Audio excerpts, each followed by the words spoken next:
હાલો friends, મેં હું નૈના કે કિચન में તમારું સ્વાગત છે। આજે આપણે બનાવવાનું છે હેલ્ધી એવું શેણા અને પાલકનું શાક।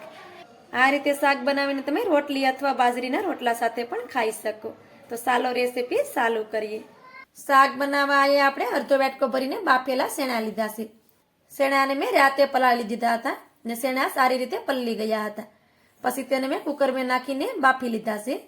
તો શેણા આપણા સારી રીતે બફાઈ ગયા છે। અને થોડીક આપણે પાલકની ભાજી લીધી છે।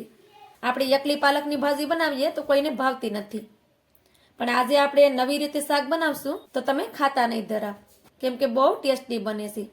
અને પાલક આપણે ખાવાથી ઘણા ફાયદા પણ થાય છે, એટલે પાલકની ભાજી તો આપણે ખાવી જ જોઈએ। અને શેણા ખાવાથી પણ આપણે શક્તિ મળે અને તાકાત મળે છે। તો આમાંથી કોઈ પણ વસ્તુ આપણે નુકસાન થાય એવું નથી। તો આપણે એનું હેલ્ધી શાક બનાવવાનું છે। તો ચાલો રેસીપી આપણે ચાલુ કરીએ। તો આપણે હવે જઈએ ગેસ તરફ। આપણે અહીંયા એક તપેલીમાં પાણી ભરીને રાખી દીધું છે। આપણે એમાં 3 થી 4 ગ્લાસ જેટલું પાણી નાખ્યું છે। તો તેમાં આપણે નિમક નાખી દેશું અને નિમકને આપણે સારી રીતે મિક્સ કરી દેશું। તમે મીઠું કહેતા હોય તો મીઠું પણ કહી શકાય, પણ અમે એને નિમક કહીએ। સારી રીતે મિક્સ કરી દીધું। હવે પાણીને આપણે સારી રીતે ગરમ થવા દેવાનું છે। પાણીની ઉપર આપણે ઢાંકણને ઢાંકી દેશું, એટલે પાણી છે એ તરત ગરમ થઈ જાય। તો પાણીને તમે જોઈ શકો છો કે પાણી આપણું ગરમ થઈ ગયું છે। પાણીમાંથી વરાળ પણ નીકળવા માંડી છે। તેમાં આપણે પાલકની ભાજીને નાખી દેશું અને થોડીક આ રીતે આપણે એને દબાવી દેશું પાણીમાં, ને ઉપરથી ઢાંકણું ઢાંકી દેશું અને 2 મિનિટ આપણે એને ઉકાળી લેશું। ભાજીને આપણે અહીંયા 2 મિનિટ સુધી ઉકાળી લીધી છે। તો તમે જોઈ શકો છો કે એનો કલર પણ ચેન્જ થઈ ગયો છે। આમ કરવાથી ભાજીનો કલર છે એ લીલો જ રહે છે અને સારો દેખાય છે। હવે આપણે ભાજીને કાઢી લેશું। ભાજીને આપણે આ રીતે સીપીએથી કાઢી લેશું।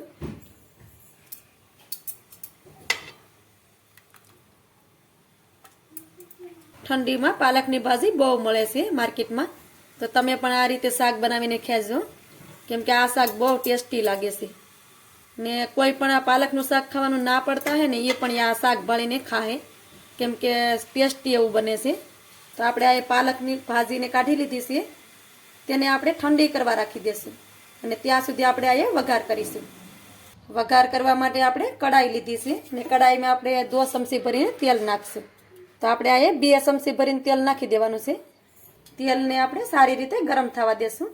તેલ આપણું ગરમ થઈ ગયું છે, તો તેમાં આપણે અડધી ચમચી ભરીને જીરું નાખી દેશું અને એની સાથે આપણે થોડું લસણ નાખી દેશું। લસણને આ રીતે મેં નાના નાના ટુકડોમાં કાપી લીધું હતું, તો એને પણ નાખી દેશું। આ શાકમાં આપણે રાઈ નથી નાખવાની, કેમ કે આ શાકમાં રાઈનો ટેસ્ટ સારો નથી આવતો। હવે આપણું લસણ પણ સારી રીતે સતળાઈ ગયું છે, તો તેમાં આપણે ડુંગળી નાખી દેશું। એક ડુંગળીને મેં નાના નાના ટુકડામાં કાપી લીધી હતી, તેને નાખી દેશું અને સારી રીતે મિક્સ કરી દેશું। ફ્લેમને આપણે મીડિયમ કરી દેશું। આપણી ડુંગળી આ સતળાઈ છે ત્યાં સુધી આપણે પાલકના પાંદડાની પેસ્ટ બનાવી લેશું। પાલકની ભાજી પણ આપણી આ ઠંડી થઈ ગઈ છે, તમે જોઈ શકો છો। એને આપણે ગરમ ગરમ પીસવાની નથી, એટલે મેં એને ઠંડી કરી દીધી। હવે આપણે એને મિક્સરમાં નાખી દેશું ને તેમાં આપણે 1 લીલું મરચું નાખી દેશું।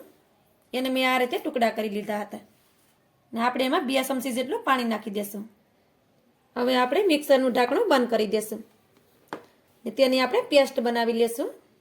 તો આપણે આ પાલકની પેસ્ટ બનાવીને રેડી કરી લીધી છે। તમે જોઈ શકો છો કે એનો કલર પણ સરસ દેખાય છે, એકદમ લીલો દેખાય છે। તમારે આમાં દહીં નાખવું હોય તો તમે દહીં પણ નાખી શકો, પણ મેં નથી નાખ્યું, પણ તમારે નાખવું હોય તો તમે નાખી શકો। તો અહીંયા તમે જોઈ શકો છો કે આપણી ડુંગળી પણ સારી રીતે સતળાઈ ગઈ છે। તેમાં આપણે મસાલા નાખી દેશું। 1 ચમચી ભરીને આપણે એમાં મરચાંનો પાવડર નાખી દેશું। અડધી ચમચી ભરીને હળદર નાખી દેશું। સ્વાદ પ્રમાણે નિમક નાખી દેશું। અડધી ચમચી આપણે ધાણા જીરું પાવડર નાખી દેશું। અડધી ચમચી આપણે ગરમ મસાલો પાવડર નાખી દેશું અને સારી રીતે એને મિક્સ કરી દેશું આ રીતે। તો મસાલા આપણા સારી રીતે મિક્સ થઈ ગયા છે। હવે આપણે એમાં પાલકની ભાજીની પેસ્ટ બનાવીને રાખી છે એને નાખી દેવાની છે આમાં આ રીતે। તો આ મિક્સર જારમાં તમે જોઈ શકો છો થોડીક પેસ્ટ એમાં લાગી ગઈ છે। તો એમાં આપણે આ શેણા ઉકેળ્યા હતા ને કુકરમાં, એનું ગરમ પાણી નાખશું આમાં અને આ રીતે કરીને એમાં નાખી દેશું। આવી રીતે. એમાં આપણે ઠંડુ પાણી નથી નાખવાનું. આપણે શેણાને ઉકાળીએ ને એ પાણી આપણે રાખી લેવાનું. પછી આને સારી રીતે આપણે મિક્સ કરી દઈશું. શેણાને આપણે જેમાં બેઠા હોય ને એ પાણી આપણે પછી અલગથી થોડુંક રાખી લેવાનું. એ ગરમ પાણી પછી આપણે આ શાકમાં નાખી શકીએ, કેમ કે આ શાકમાં આપણે ઠંડુ પાણી નથી નાખવાનું. શાકને આપણે આ રીતે હલાવતા રહીને પકાવશું.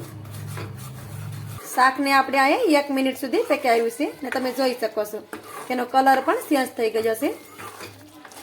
હવે આપણે એમાં શેણાને નાખી દેવાના છે. શેણાને આપણે એમાં નાખી દેવું અને સારી રીતે મિક્સ કરી દેશું. શેણાને મેં સારી રીતે મિક્સ કરી દીધા છે. હવે આપણે આ શેણા બાફીને પાણી રાખ્યું છે એમાંથી થોડુંક પાણી આપણે એમાં નાખી દેશું. આપણે 1 ચમચી જેટલું પાણી એમાં નાખી દીધું છે ને મિક્સ કરી દેવું. આ રીતે ફ્લેમને આપણે મીડિયમ કરી દેવું ને તેની ઉપર આપણે ઢાંકણ ઢાંકી દેવાનું છે. શાકને આપણે ધીમા ગેસ પર આપણે 2 મિનિટ સુધી પાકવા દેશું. શાકને આપણે ધીમા ગેસ પર 2 મિનિટ સુધી પકાવ્યું છે અને 2 મિનિટ પછી તમે જોઈ શકો છો કે ઉપરથી તેલ પણ આ રીતે દેખાવા લાગ્યું છે. એકવાર આપણે મિક્સ કરી દેશું. તમે જોઈ શકો છો કે આ પાલક ચણાનું શાક બનીને રેડી છે. શાકને આપણે બીજા ગેસ ઉપર રાખી દેશું. તમારે જો તડકો એમાં નાખવો હોય તો નાખી શકો, નકર તમે આવી રીતે પણ એને ખાઈ શકો. તડકો લગાડવા માટે મેં અહીંયા તડકા પેન લીધું છે. તેમાં આપણે 1 પાવડું ભરીને તેલ નાખી દેશું.